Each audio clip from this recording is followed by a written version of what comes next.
un camino, ¿no? Y empezamos esta serie de predicaciones con Jesús entrando a Jerusalén triunfante, ¿no? Arriba del burrito, si se acuerdan, ¿verdad? Como eso inició un periodo de gracia.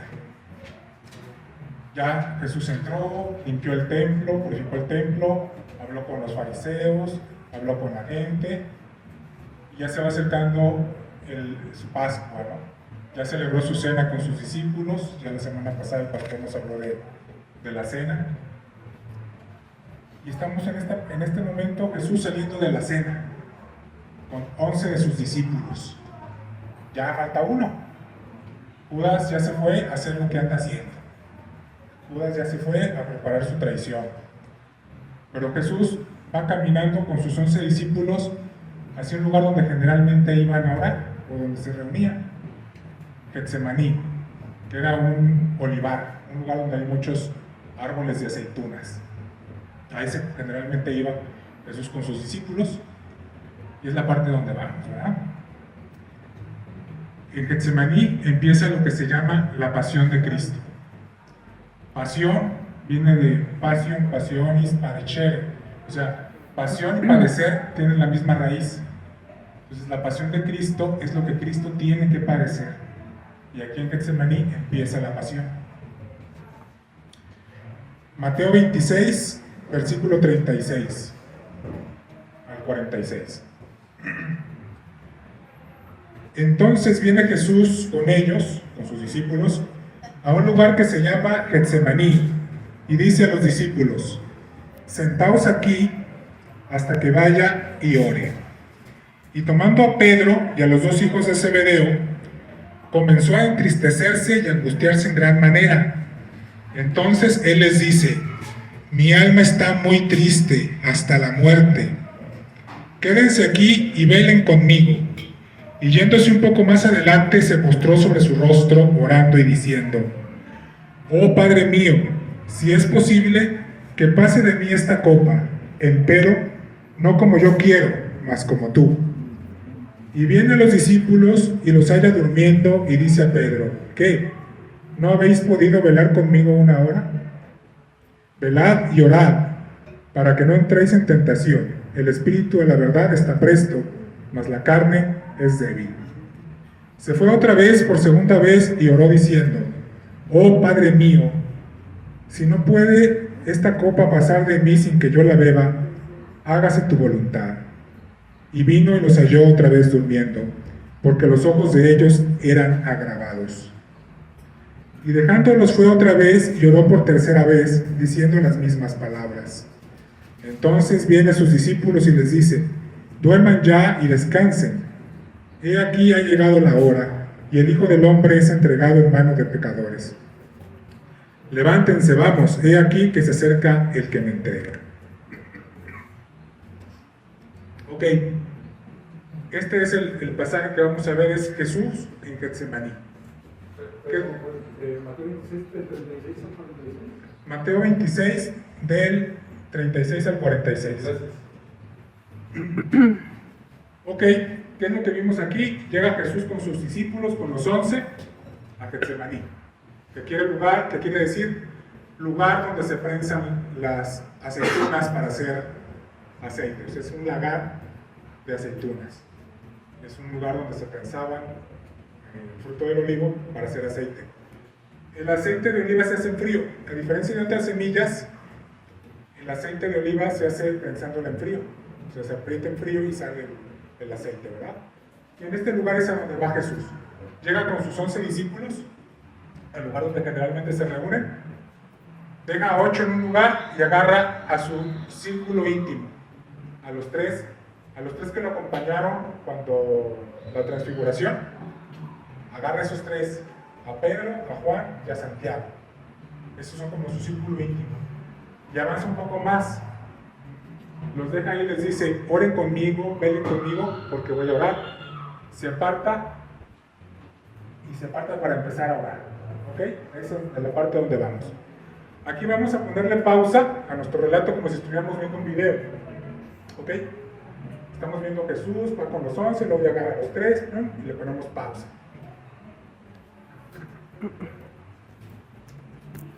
y vamos a dar un salto en el tiempo para hablar otras cosas. Un par de saltos en el tiempo para ver otras cositas. ¿Ok? Entonces le pusimos pausa aquí y venimos acá. Solo para hacer el siguiente comentario.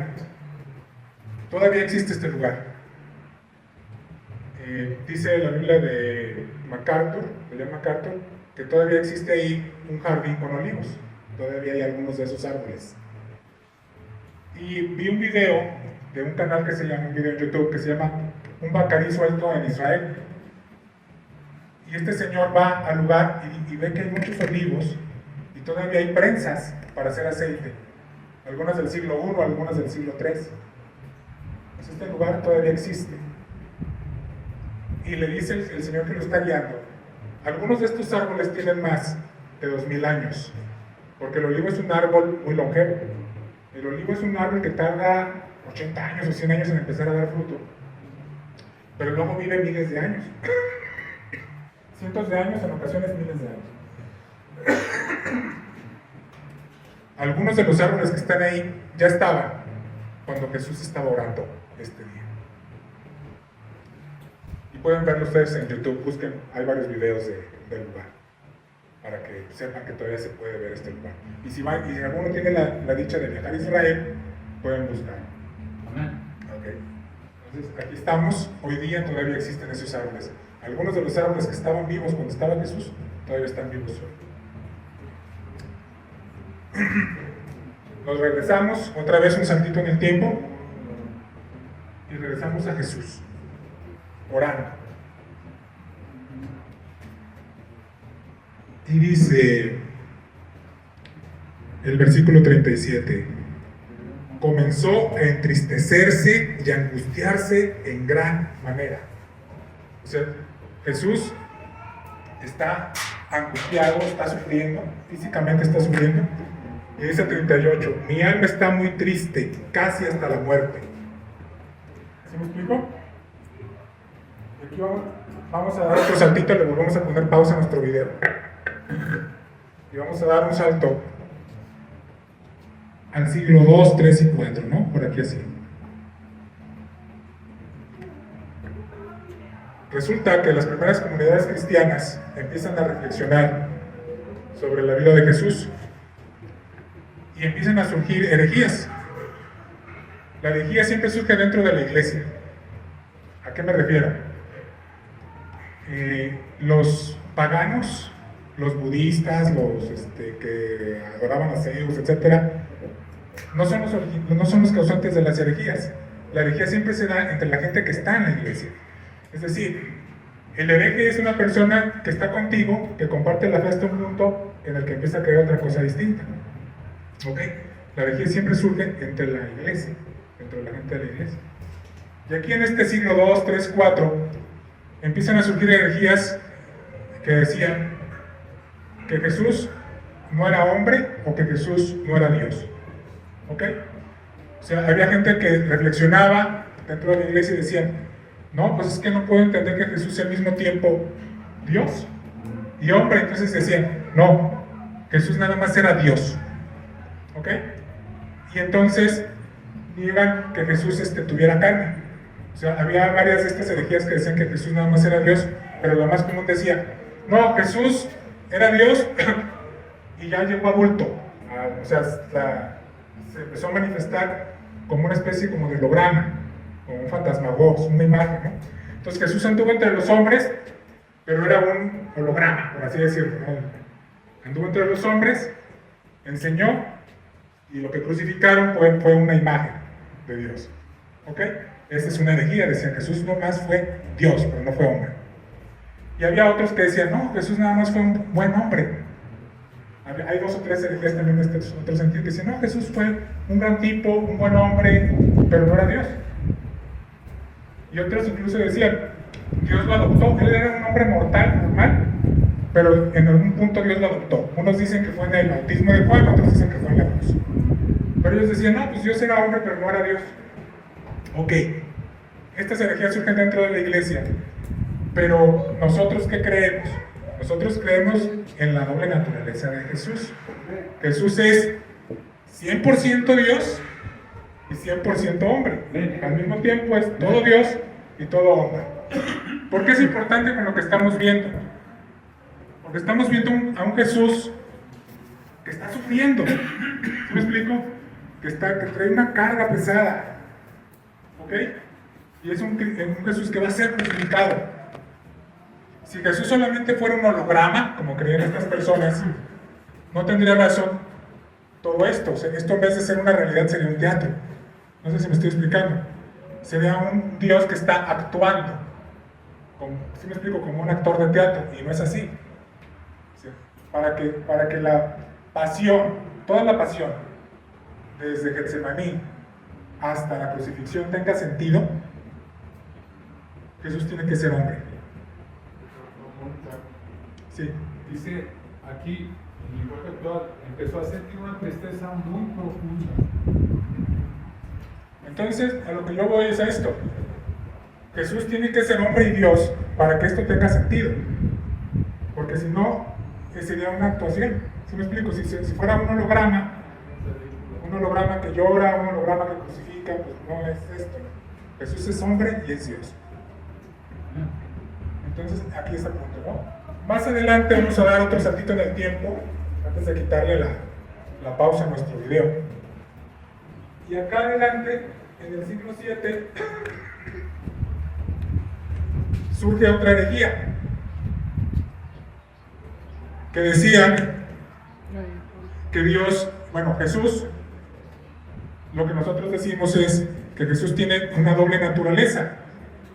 Es Dios y es hombre. Pero además tiene una doble voluntad. Tiene una voluntad divina y una voluntad humana. Y la herejía decía que no, que nada más tenía una voluntad divina. ¿Ok? Eso es monofisismo. Decían que Dios solamente tenía una voluntad. ¿Por qué es importante que Dios tenga dos voluntades? Porque uno de los méritos principales de Cristo es que cumplió con toda la ley. Fue obediente con el Padre, con el Dios Padre, hasta la muerte de cruz. Fue obediente hasta la muerte y una muerte de cruz. Si Jesús solamente tuviera una voluntad divina, no podría desobedecer a Dios. Estaría la voluntad de Dios Padre y la voluntad de Él siempre en el mismo sentido. O sea, Dios Padre y Dios Hijo, sus voluntades. Jamás podría separarse de la voluntad del Padre y entonces no podría desobedecerlo. ¿Sí me explico? Entonces, en este caso, no tendría ningún mérito ético cumplir con toda la ley, porque aquí Jesús estaría cumpliendo porque no tiene opción. No, la realidad de las cosas es que Jesús tiene una voluntad divina y una voluntad humana. Y todo el tiempo, hasta aquí, Jesús mantuvo la voluntad de Jesús, Dios, Jesús hombre, en la misma dirección que Dios Padre. ¿Sí me explico?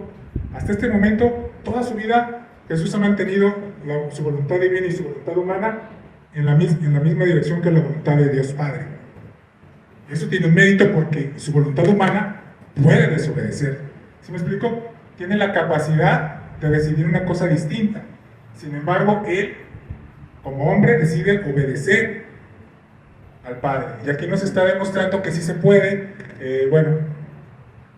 que sí podemos nosotros tratar de santificarnos, justificarnos y obedecer al Padre. O sea, Él nos pone la muestra de que nosotros también podemos, obviamente humanos no lo logramos, pero podemos obedecer al Padre. O sea, nuestra voluntad también puede someterse a la voluntad del Padre. ¿Por qué? Porque Jesús hombre se sometió a la voluntad del Padre. ¿Ok? Entonces, ya vimos estas dos cosas. Para que todo esto tenga sentido, tenemos que entender que Jesús tenía dos naturalezas. Era Dios y era hombre. Y además tenía dos voluntades. Tenía su voluntad de Dios y tenía su voluntad humana. Y aquí venimos, ¿verdad? Bueno, ahora sí ya nos regresamos aquí y le ponemos play. Y empieza. Bueno, le ponemos play, pero ya aquí el aire ya me movió. Ya me movió aquí la película. El aire ya le puso adelantar. ok, 26, capítulo 26, versículo 36. Entonces viene Jesús con ellos a un lugar llamado Getsemaní y les dice a sus discípulos: siéntense aquí hasta que yo vaya y ore. Y tomando a Pedro y a los dos hijos de Zebedeo, que son Santiago y Juan, comenzó a entristecerse y a angustiarse en gran manera. Entonces él va y les dice: mi alma está muy triste, triste hasta la muerte. Quédense aquí conmigo y oren. Y velen. Y aquí, ¿por qué está triste Jesús? ¿Por qué está sufriendo Jesús? Y aquí los expertos dicen, bueno, los comentaristas, algunos dicen, es que él sabe que le viene un sufrimiento físico muy grande. Él ya había visto a los judíos apedrear gente y ya había visto a los romanos crucificar gente. Él no es ingenuo. Él sabe, porque también conoce las profecías de Isaías, lo que viene físicamente. Entonces algunos comentaristas dicen, él está preocupado porque sabe que va a sufrir físicamente. Yo no estoy de acuerdo con ellos y te lo vamos a ver. Pero es lo que él dice, él sabe que lo van a azotar, que le van a dar de latigazos con ganchitos que arrancan la carne. Sabe que lo van a humillar, que lo van a escupir y que al final lo van a crucificar. Y esto lo tiene angustiado. Puede ser que un poco, pero la principal causa por la que Jesús está pasando por todo este calvario, todo este sufrimiento, todo este Getsemaní, porque no hemos escuchado que muchas veces le dicen, ese hombre está pasando un Getsemaní, cuando está sufriendo, tiene que tomar una decisión y está sufriendo. Bueno, pues el primero que pasó un Getsemaní, pues fue Jesús. Y está aquí Jesús sufriendo. No solamente por el castigo físico, que a lo mejor no es lo que le preocupa, sino porque aquí hay una realidad. Dios es amor. Y Dios es amor desde la eternidad. Y el amor siempre se manifiesta hacia otros. ¿Ok? Dice Corintios, 1 Corintios, lo pueden leer después. El amor no es egoísta, el amor no busca lo propio, el amor perdona todo, el amor todo lo comprende. ¿Sí se acuerdan de Corintios, verdad? Bueno. Pues Dios es amor y el amor siempre se manifiesta hacia otros. Pero Dios es amor desde antes de la creación. ¿Cómo podía ejercer Dios el amor antes de que hubiera otros seres creados? Pues por eso sabemos que hay más de una persona en Dios, la Trinidad. Y vemos a un Dios y a un Dios Padre y a un Dios Hijo por toda la eternidad en comunión, amándose. Un Dios Padre que toda la eternidad dice, este es mi Hijo en quien me complazco. Y un Jesús, un Dios Hijo, un verbo, que siempre contesta sí y amén. Sí a la voluntad del Padre y amén. ¿Sí me explico? Entonces, Dios Padre y Dios Hijo tienen toda la eternidad en comunión. Dios Padre siempre diciendo, este es mi Hijo en quien me complazco, y el Hijo siempre contestando sí y amén. Esa comunión eterna entre el Padre y el Hijo en la Trinidad. Pero resulta que en este momento Jesús toma conciencia que si va a cargar con el pecado de la humanidad, por un momento va a pasar algo que nunca ha pasado en toda la eternidad y que no volverá a pasar. Por un momento esa comunión con el Padre se va a romper. ¿Por qué razón? Porque va a caer en las manos de un Dios airado. Va a caer en las manos de un Dios enojado. En el Antiguo Testamento, la figura de la copa es la ira de Dios. Entonces, cuando Jesús dice, ¿puede pasar de mí esta copa? Está preguntándole a Dios, ¿hay otro camino para cumplir con su voluntad sin tener que beber la ira de Dios? En la antigüedad, en el Antiguo Testamento, la copa es la ira de Dios. ¿Y contra quién es esa ira?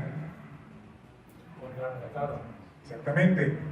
Dice la palabra que Dios está irado con el pecador todos los días. Sale en el Salmo. Bueno, luego les digo la cita. Hay un salmo que dice eso. El Padre está irado contra los pecadores todo el tiempo, todos los días. Y cuando Dios se le apareció a Abraham, y le prometió la tierra prometida, estaba Abraham caminando por ella. Le dice, toda esta tierra va a ser tuya, pero todavía no, porque las maldades de los cananeos todavía no colman mi paciencia. ¿Pero qué quiere decir? La maldad de los cananeos iba a llenar la ira de Dios, la copa de la ira. Entonces, todos nosotros que somos pecadores, merecemos la ira de Dios. Y nosotros somos los que tendríamos que estar tomando esa copa. O sea, esa copa de ira es para nosotros. O sea, somos los que deberíamos beber esa copa. Pero entonces está Jesús ahí, Jesús que nunca cometió pecado y que se va a cargar con el pecado de todos, y empieza a sentir la presión de que va a estar por primera vez en toda la eternidad. Su Padre le va a dar la espalda, le va a dar la vuelta al momento. Va a dejar de estar en esa comunión con Dios y además va a sentir toda la ira de Dios sobre él. La ira de un Dios airado. Y por eso es que está él compungido, así, sufriendo. Si nosotros tuviéramos la conciencia de lo que es nuestro pecado, así estaríamos todo el tiempo. Así de angustiados estaríamos sabiendo que tenemos que beber la copa de la ira de Dios. ¿Ok? Entonces por eso está Jesús sufriendo y pasando este calvario. Bueno, este sufrimiento. Está pasando por este Getsemaní porque sabe que va a tener que separarse de su Padre por primera vez en la eternidad. Y esto es lo que lo pesa. Y empieza a sentir la carga de los pecados. Empieza a sentir la carga de los pecados de todo el mundo y además está sintiendo el abandono de Dios. Esto es lo que lo tiene así. ¿Y cómo ora él? En uno de los evangelios dice que estaba de rodillas y los otros dos dicen que estaba con el rostro en tierra. O sea, estaba o acostado o hincado, pero con la cabeza en el piso, orando. Así era el peso que tenía en ese momento Jesús. Ok, vamos que no se me mueva tanto. Y yéndose un poco más adelante, se postró sobre su rostro orando y diciendo, oh Padre mío, si es posible que pase de mí esta copa, pero que no sea como yo quiero, sino como tú quieres. Y aquí, ¿recuerdan las tentaciones de Cristo? Que primero le dice, convierte esta piedra en pan, y salta del templo y los ángeles te van a... Ok.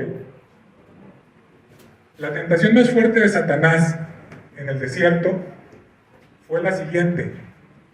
Ok, cumple la voluntad de tu Padre, pero hazlo por mi camino o por el tuyo, pero no por el del Padre. No sé si me estoy explicando. Le dice, la tentación de Cristo es, yo sé que tengo que cambiar las cosas, pero ¿qué tal si hacerlo por el camino largo en vez de eso? Me hago rey del mundo y entonces hago el cambio. Esa es la tentación de Satanás. La tentación de Satanás no es que dejes de hacer, no es que no hagas lo que tienes que hacer, sino que lo quieres hacer por tu propio camino. ¿Sí me explico? Aquí una de las tentaciones de Satanás es, hazlo por mi camino o por el tuyo, pero no por el del Padre. Y aquí es esta parte, no nada más hay que hacer lo bueno, además hay que hacerlo obedeciendo a Dios, al Padre. Y aquí también está esta tentación. De cierta manera Jesús está diciendo, yo sé que tenemos que redimir a estas personas, pero le pregunta al Padre, ¿hay otro camino? ¿Podemos lograr el mismo resultado sin que yo beba la copa? Él está orando. En este momento podríamos ver las voluntades de Cristo así, su voluntad divina en la misma dirección que la del Padre y su voluntad humana luchando por mantenerse en la misma dirección que la voluntad del Padre. ¿Me explico? Pero entonces aquí viene lo grande de Cristo en ese momento, lo que determina la historia de la humanidad. No se haga como yo digo o quiero, que se haga como tú quieres. No se haga mi voluntad, sino tu voluntad. Y en este momento está Jesús luchando y se pone ya en manos del Padre. Y el Padre siempre escucha nuestras oraciones, pero a veces la respuesta es no. Dios Padre claro que está con Jesús en ese momento, lo está acompañando, sabe lo que viene y sabe que que en algunas cuantas horas va a tener que darle la espalda. Entonces el padre está con él y lo está escuchando. Y le dice, sí, hijo mío, sí te estoy escuchando, sube la cruz. Sí, hijo mío, te escucho. No, hay otro camino. Bebe la copa de mi ira, sube la cruz. Porque el Padre le había prometido a los hombres que iban a tener su cordero. Cuando Abraham iba a sacrificar a Isaac, Abraham le dice Isaac a Abraham, Padre, ya tenemos todo, pero no tenemos cordero. Dios va a proveer el cordero. Dios va a proveer el cordero. Y ese cordero es Jesús. Y qué sacrificio tan grande. O sea, Dios sacrifica a su Hijo, que es parte también de su Trinidad, para salvar al hombre que no lo merecía. Porque se lo había prometido a Abraham. Abraham, tú no me negaste a tu hijo, yo no te voy a negar al mío. Cuando Adán y Eva pecan, en el Génesis, se dan cuenta que pecaron y tratan de cubrirse con hojas de parra. Y Dios, les muestra que no es así como se cubre el pecado. Sacrifica animales y les hace taparrabos de pieles. Dice, no hay perdón de pecado sin derramamiento de sangre. Y la paga del pecado es la muerte. La paga del pecado es la muerte. Alguien tiene que pagar. Dios es un Dios justo y también es un Dios que tiene su copa de ira llena. Y alguien tiene que beber esa copa y alguien tiene que pagar por ese pecado. Y Jesús dice, Señor, si se puede, pasa de mí. Es un hombre, ¿sí me explico? Es un hombre de carne y hueso, y en este momento los hombres de carne y hueso le tenemos repudio a la muerte y al sufrimiento. Jesús le está diciendo, Señor, si puedes que pase esta copa, pero que no se haga lo que yo digo, sino lo que tú dices. Y aquí Jesús es el maestro más congruente del mundo, porque él enseñó a sus discípulos a orar así. Y él ora como les enseñó. En Mateo 6, a ver si lo encuentro. Mateo 6, Mateo 6, creo que es 13, ¿no? Donde empieza el Padre Nuestro, 9. Ustedes pues orarán así: Padre nuestro que estás en los cielos. Nos enseñó a orar diciendo Padre nuestro. Y aquí voy a tomar la figura que usó Jorge hace rato. Si tú dices Padre nuestro, estás diciendo que estoy dispuesto a obedecerte. ¿Sí? Padre nuestro. O sea, yo estoy dispuesto a obedecerte porque te digo papá. ¿Sí? Acuérdense que los padres en Asia, en el antiguo Oriente, eran dueños de vida y muerte. O sea, un papá tenía derecho a la vida y a la muerte de sus hijos, y a la obediencia total. Esas eran las costumbres de aquella época. Entonces tú dices, Padre mío, Padre nuestro, estás diciendo Padre, pero también estás diciendo Señor. O sea, que te obedezco. Ay, el necesito. Padre nuestro, o sea, estoy dispuesto a obedecerte. Y luego dice, santificado sea tu nombre. ¿Cómo se santifica el nombre de Dios? Obedeciéndolo. Porque, ¿qué es lo que dice Romanos? Bueno, en la carta de Romanos, dice Pablo, mi nombre es blasfemado entre las naciones por causa de ustedes. O sea, ustedes que viven como quieren, ya hacen lo que quieren, y luego dicen que son hijos míos, están con los judíos, hacen que la gente blasfeme mi nombre, porque no hacen lo que yo les mando. Dicen que son mis hijos, pero luego hacen lo que quieren. Por eso mi nombre es blasfemado entre las naciones. La forma correcta de santificar el nombre de Dios es obedeciéndolo. Entonces, si eres mi padre, te obedezco. Si santifico tu nombre, te obedezco. Y luego sigue, que venga a nosotros tu reino, que venga tu reino. También aquí estoy diciendo, que tu gobierno venga a mi vida. También estoy diciendo, te voy a obedecer. O sea, que tú reines en el cielo y en la tierra, pero estoy diciendo que tú me mandes. Regir, que es la palabra que quiere decir reinar. Y dirigir tiene la misma raíz. Entonces, el que reina sobre ti, te dirige. Hágase tu voluntad en la tierra como en el cielo. Porque en el cielo ya se cumple, también aquí en la tierra. Lo que sigue, el 11. Y luego, bueno, hasta ahí la desobediencia, y entonces ya empiezan a pedir el pan nuestro de cada día, danoslo hoy, etc. Bueno, pero hasta ahí. Pero ¿qué es lo primero? Los primeros versículos, ¿de qué tratan? Los primeros versículos dicen, tú eres mi padre, yo te obedezco, tú eres mi rey, que venga tu reino sobre mí, y que se haga tu voluntad en la tierra como en el cielo. O sea, todo va dirigido a que se haga tu voluntad y no la mía. Yo te obedezco. Así les enseñó a orar Jesús a sus discípulos, y así ora él también. Padre, Padre, le dice Padre, y se somete entonces a Dios Padre. Y luego al final de la oración dice lo que toda oración cristiana tiene que tener. Todo cristiano que ore debe de incluir en su oración la frase, pero que no se haga mi voluntad, sino la tuya. Cuando en la palabra dice que cuando dos se junten en su nombre y pidan, siempre se les concederá, lo que está diciendo es que cuando las personas oren mi voluntad, siempre se les concederá. O sea, si tú logras poner tu voluntad en la dirección de la voluntad del Padre, siempre se te va a conceder, porque Dios siempre cumple con su voluntad. Nadie se puede oponer a la voluntad de Dios. Entonces está Jesús pasando este sufrimiento y está orando al Padre, pero en ese momento dice, aquí está mi voluntad entregada. Luego viene una cosa, esto es realidad. Jesús está pasando por uno de los momentos más duros de su vida terrena.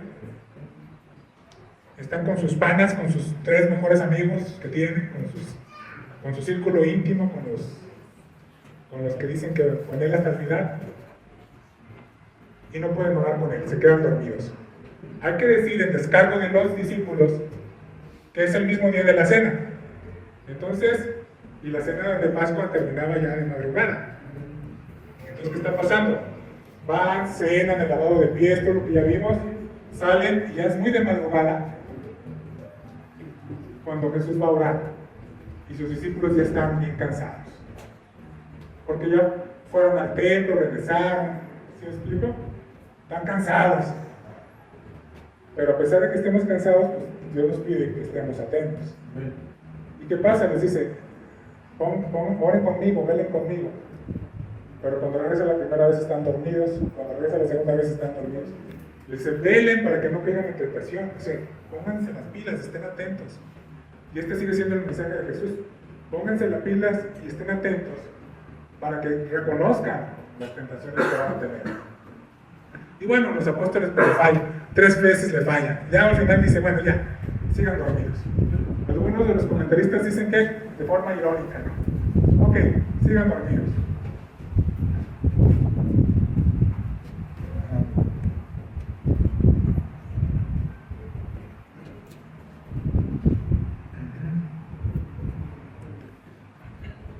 Ok, ya vimos lo de la oración, ya vimos lo de las herejías. Y, otra cosa. Hay 3 relatos de Getsemaní, como en todos los sinópticos, ¿no? Yo escogí Mateo porque casi siempre escojo Mateo, pero aquí hay otro detalle. ¿Qué dice Lucas? Dice Lucas que Jesús sudaba como gotas de sangre, espesas como gotas de sangre. Y aquí mucha gente trata de explicarlo médicamente, ¿no? Y dicen, cuando una persona tiene mucho estrés, puede suceder que sus vasos sanguíneos, sobre todo los capilares, se revienten y se mezclen con el sudor, y entonces la persona suda una mezcla de agua y sangre. ¿Sí? Cuando tienen mucho estrés, mucha presión, y dicen, pues Jesús está pasando por tanto estrés que seguramente es lo que pasó. Esa es la explicación biológica a esta situación. Pero también aquí hay otro detalle. Jesús, ¿en dónde está Jesús aquí? En una prensa de aceite. Jesús, bueno, esta es la explicación que dan algunos comentaristas más espiritualistas, ¿no? Dicen, Jesús en este momento es la aceituna. Y Dios Padre la está apretando y está sacando aceite para los pecadores. O sea, Dios Padre en este momento que Jesús está en Getsemaní, en el lugar donde están estos lugares donde se aplastan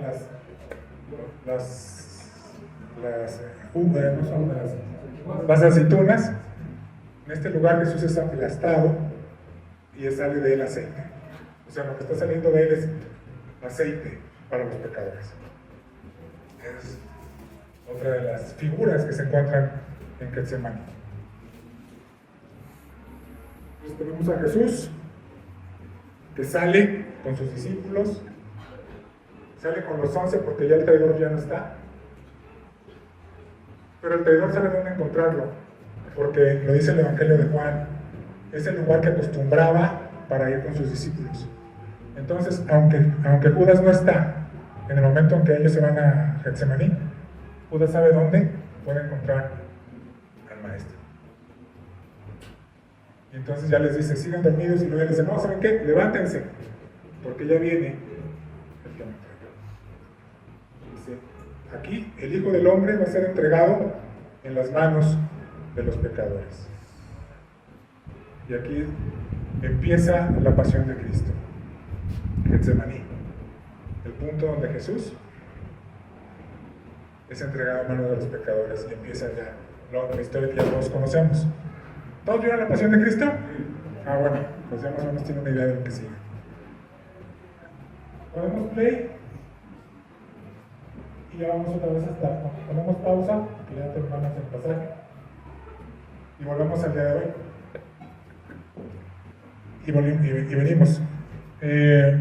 Yo muchas veces cuando predico nunca busco la aplicación. No sé si se han fijado, yo generalmente doy la explicación histórica y la explicación teológica y la explicación, bueno, trato de dar muchas explicaciones, pero una de las partes que generalmente se me olvida es la aplicación para la vida, que he estado viendo manuales y dicen que también debe haber una aplicación.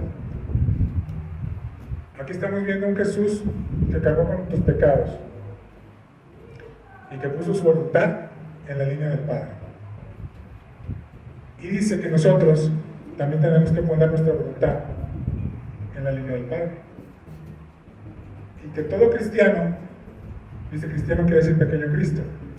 Y aquí la pregunta es, si nosotros estamos dispuestos a renunciar a nuestra voluntad, como renunció Jesús.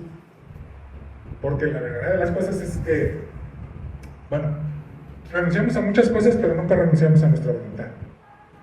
Siempre somos aquellos que en la tentación del desierto decimos, sí, Señor, dame todos los gobiernos de la tierra para tu gloria. O sea, yo voy a trabajar para ti, pero dame los gobiernos. No sé si me estoy explicando. Decimos que queremos el resultado bueno, pero no buscamos el camino bueno. ¿Sí me explico? Señor, quiero hacer tu voluntad y quiero hacerlo por el camino que tú escojas para mí. El fin no justifica los medios. Necesitamos un fin bueno, pero también necesitamos un camino bueno. Y es la parte donde nosotros estamos dispuestos a sacrificar nuestra voluntad a Dios. Dice que el camino del justo Dios lo conoce. Los beneficios de los Ajá. sacrificios. Queremos decir que estamos trabajando para el reino, pero lo queremos hacer a nuestra manera. Somos llaneros solitarios, y no, aquí hay un camino, ¿no? Y entonces es esta parte, ¿no? De voy a renunciar a mí, o sea, voy a menguar yo para que tú crezcas. Y voy a someter mi voluntad. Yo no más tengo una voluntad, la voluntad humana. O sea, no tengo dos voluntades como Dios, yo no más tengo una voluntad. Entonces tengo que llevar mi voluntad humana a la misma dirección que la dirección de la voluntad. Esto es lo que tenía preparado para ustedes. pasó una cosa muy curiosa. Traía 4 hojitas, pero me pasó igual que a Moisés. ¿Se han visto el chiste que cuenta, no? Que iba Moisés con tres tablas. Y va bajando y les dice, traigo 3 tablas con 15 mandamientos que les manda Dios, y en eso se le cae una. Y se rompe. Y dice, no, traigo 2 tablas con 10 mandamientos que les mandó Dios. Bueno, yo traía 4 hojitas, bueno, 4 hojitas del discurso, y nada más aparecieron 3. Entonces, tuvieron la fortuna, se ahorraron como 15 minutos de predicación porque se perdieron las hojitas. Y también, a lo mejor Dios tuvo misericordia de mí, perdió la mitad, porque ando con... Bueno, traigo lo que traigo. Bueno, se han fijado que tenemos 15 días con mucha gente enferma aquí en la... Hay un virus que le han dado como la vuelta a toda la cantera. Bueno, pues ya me tocó hoy, amigo. Gracias, hermanos, por su tiempo, su paciencia. Este es Getsemaní, según Joel, ¿verdad? También siempre tomen esto en cuenta. A lo mejor yo digo alguna cosa, yo siempre digo, Dios habla tú, porque si no, pues vamos a hacer máquinas de herejías, ¿no? Si tú hablas por tu cuenta, puedes hacer un montón de cosas. Así es como yo entendí Getsemaní. Lean los 3 pasajes, que Dios les diga cómo fue Getsemaní. Este es el Getsemaní que yo me encontré esta semana. A este Jesús sudando sangre, teniendo que aceptar subir a una cruz para perdón de muchos. Gracias, hermanos. Gracias. Dios los bendiga. Aleluya.